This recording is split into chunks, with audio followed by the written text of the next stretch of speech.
Electors in states across the country have cast their votes for president, and the winner is not in doubt. Joseph R. Biden Jr. will be officially declared the president-elect. Wisconsin's Supreme Court denied a last-ditch Trump effort to toss 200,000 votes from Milwaukee and Madison. The Electoral College continued voting Monday afternoon in states across the country, in a process that will officially designate Joseph R. as the president-elect and pass a crucial milestone that President Trump has sought to upend with legal challenges and political pressure to overturn the results of a popular election. By early afternoon, electors in some of the battleground states Mr. Trump had contested, Pennsylvania, Wisconsin, Georgia and Arizona, had voted, with no surprises or defections.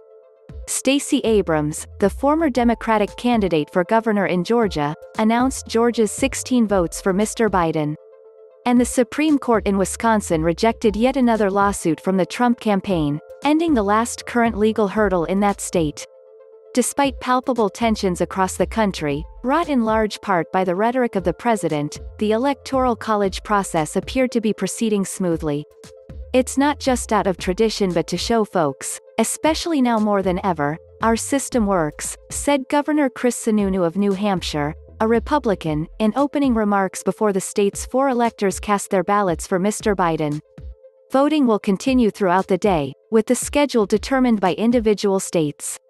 California, the state with the most electors, will most likely push Mr. Biden past the 270-vote threshold needed to win the presidency when it votes at 5 p.m.